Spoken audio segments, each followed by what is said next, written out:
I was really surprised when I was asked to do the motivational lesson. I mean, it just exudes, you can see it just exuding all over the place, unlike some of these guys. And so I was really shocked, you know, and honored. But I know that there are several of you that could do a whole lot better job on this than me. I do get motivated sometimes, but all of us do. And the reason I had this passage read, Derek gave the reaction that most folks do. Why in the world did you read this passage for motivation? Well, motivation means the act or process of furnishing with an incentive or inducement to an action. I would say that Noah was induced to an action. I believe he had an incentive. When God said, I'm going to destroy all flesh on this earth, you make you an ark. And then he goes on there in that passage to say, I'm going to make a covenant with you and your house. Well, God's going to destroy everything but Noah and his family. I would say that was motivation to build that ark. But can you imagine, trying to imagine what rain might have been?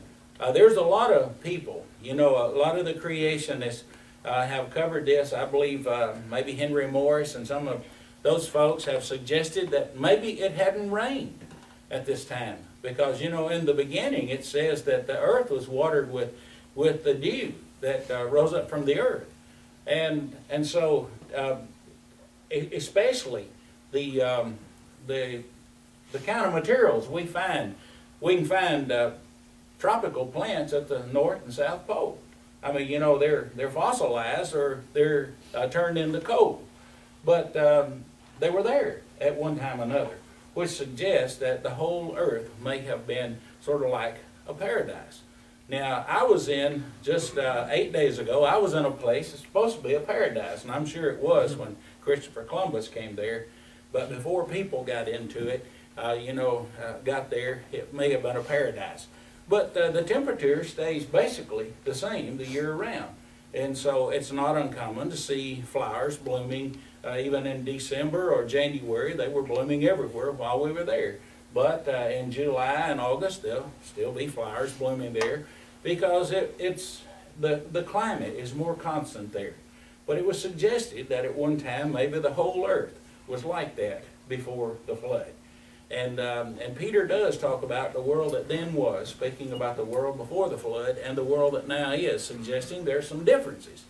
So it might have been real hard for Noah to know exactly what God was talking about. But when God says, I'm going to destroy all flesh, you know, that right there, with the hope of him and his family being preserved, I'd say that was good motivation.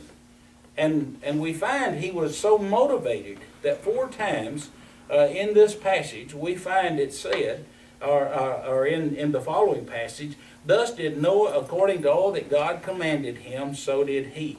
And then in chapter 7 and verse 5 it says, and Noah did according unto all that God commanded him. And then in verse 9 of that chapter, as God commanded Noah, suggesting he did exactly what God said. And then in verse 16, it says, that verse ends, as God had commanded him, and the Lord shut him in. So after Noah had done everything the way God told him to, God himself closed the door on the ark. But Noah was motivated. If he'd have been like those other folks around him, he would have been laughing at what God said and thought, well, maybe, you know, that's just a wives' tale, or we've never seen this before, so what in the world are you talking about? But he was motivated. He believed in God. He was motivated. He was definitely furnished with that incentive, and the incentive there was to preserve himself and his family. And through that, all mankind that we know today was preserved because Noah was motivated.